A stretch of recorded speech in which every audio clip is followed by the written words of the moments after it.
Hi everybody, this is Mrs. Kirk. Thanks for joining me again for my 15.2 notes on partial fractions, the second case. All right, again for notes today, I'm going to ask that you have your graphing calculators handy. So I've got my graphing calculator here, as well as a sheet of paper and something to write with. So just as a recap from yesterday, case 1 was about partial fractions with non-repeating linear factors. Today for case 2, I want to go over what you would do if you had a repeating linear factor. So for today's class, I just want to go and do one example with you. Find the partial fractions of this fraction. Well, all the steps are essentially the same as the examples from yesterday. Step 1 would be to factor your denominator. Well, this denominator is already factored. Step 2 would be to break up into separate fractions. So let me show you how this would be a little bit different today. When I'm breaking this up into several fractions, I'm going to leave it as a over my first factor plus b, and this is where it gets to be a little tricky, over the second factor, the one that has the squared, but I'm not going to put a squared here. And then you need a third fraction plus c over, and this time you put the entire binomial squared. So if I see a question like this, it's going to be broken up into an x plus 10 denominator, one x minus 8 denominator, and one x minus 8 squared denominator. That's really the only difference between today's lesson and yesterday's lesson. To finish this question off, I'm going to go ahead and multiply both sides by the LCD. And to save me a little bit of space here, let's write down times the LCD on the left. On the right-hand side, I'm multiplying by an x plus 10 and an x minus 8 squared. That's my least common denominator. So again, when I'm doing these questions, I'm thinking to myself, what's this first denominator missing that this common denominator has? So if it helps you to think of it that way, you can do that too. So this first denominator is missing an x minus 8 squared. So I'm multiplying a times x minus 8 squared plus b, and then I'm looking at this denominator and saying to myself, what is this denominator missing? It's missing an x plus 10 and one of the x minus 8s.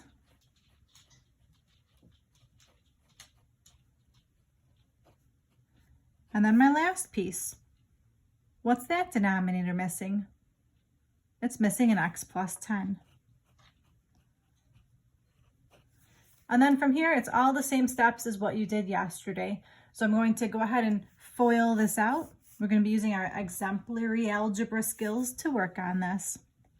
So go ahead and work this out. The a comes down, x squared minus 16x plus 64. I mean, now would be maybe a good time to pause the video and see if you can factor this out or FOIL this all the way out, and then maybe fast forward and see if you match. Plus b times x squared plus 2x minus 80 plus cx plus c times 10, or 10c. The x stays the way it is. Distribute the ax squared minus 16ax plus 64a. I'm going to distribute the b, so I've got plus bx squared plus 2bx minus 80b. And then I've got my plus cx plus 10c. Now, do you remember what you have to do next from yesterday? Right, you got to group the x squares together. Then you group the x terms together. And then you group your constants together. So I've got x is equal to x squared times a plus b plus c. Then I've got my plus x terms. Let's see, my x terms are negative 16a. I've got a plus 2b, and I've got a plus c. And then I've got my constant, so plus 1, and my constants are 64a minus 80b plus 10c. So it's a bit of a monster question here. How did you do with your distributing? Did you get it to match? Awesome job. Now this is the tricky part. You want to take your matching terms and match them with the left-hand side. Well, technically on the left-hand side, I've got a 0x squared plus x plus a 0. If it helps you to see it like that, you can write down the missing pieces. So now I can match. Let's see. My x squared is here. So therefore, my first equation is a plus b plus c is equal to my first coefficient, which is 0. Then my second equation would be negative 16a plus 2b plus c is equal to my second coefficient. In this case, it's a 1. Then I take my last set here, that's with my constant, so that's 64a minus 80b plus 10c, and I'm setting that equal to my constant here, which is 0. All right, from here, it should be smooth sailing if you were able to do your homework last night. This is all the same thing as from your homework. I'm going to go ahead and write this as a matrix. I've got 1, 1, 1, 0, negative 16, 2, 1, 1, 64, negative 80, 10, and 0. I'm going to use my reduced row echelon form. Let's see if I can finish this question. So second matrix, I'm going to edit my matrix. It's already set up in my 3x4 matrix, so I'm good there. Let's see.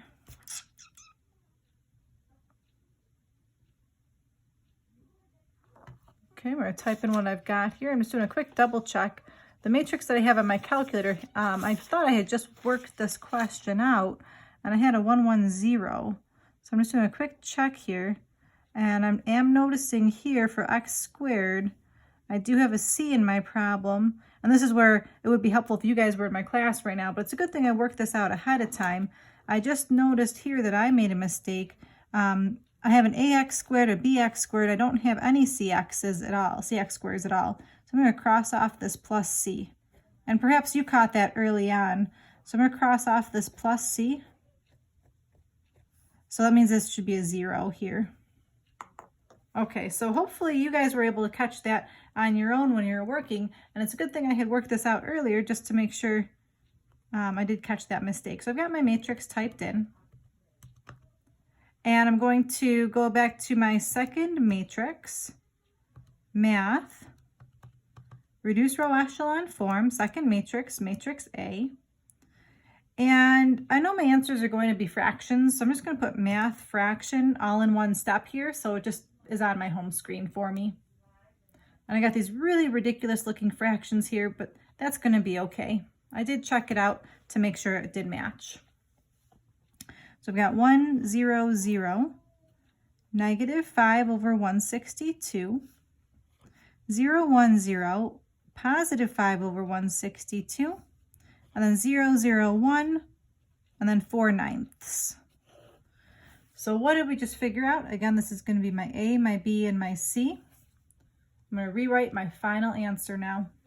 Let's see, it's supposed to look like this. Negative 5 over 162 all over my x plus 10 denominator plus 5 over 162, all of that over my x minus 8 denominator, and then plus my 4/9 all over the x minus 8 squared denominator. And again, this is pretty messy looking, and you're probably asking yourself, why would anybody in their right mind ever want to do that and separate something that looked so simple up here into something that looks very complex down here? But again, I got to save something for next year for your calc teacher to teach you. This is going to help you with finding derivatives next year. Thank you so much for tuning in today. I hope that this makes sense. You know, perhaps maybe I should show you just how to set up one, just briefly. For example, let me show you one more thing. We're not going to do the whole question. But let's say you had like 4x plus 3. I just thought of this. Over x plus 1 squared times x squared. You have a question like this on your homework, and originally when I did it, I did make a mistake with my breaking it up. And I just want to go over with you what this would look like.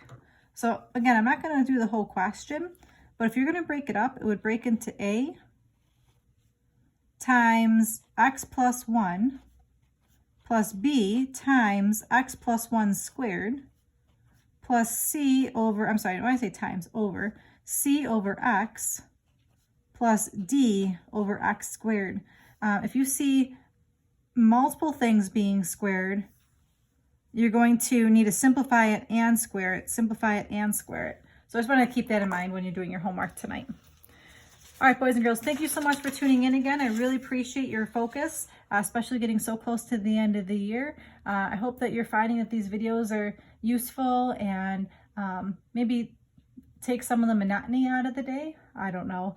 I enjoy making them for you, and if you are enjoying them or if you have comments or feedback, go ahead and click the like button, leave any comments on here. I have been reading your comments that you're leaving to try to, make the future videos better. Your homework tonight is on your assignment sheet, but also it's right here. You've got 3 practice questions today. Thank you so much. This is Mrs. Kirk. Until next time, take care now.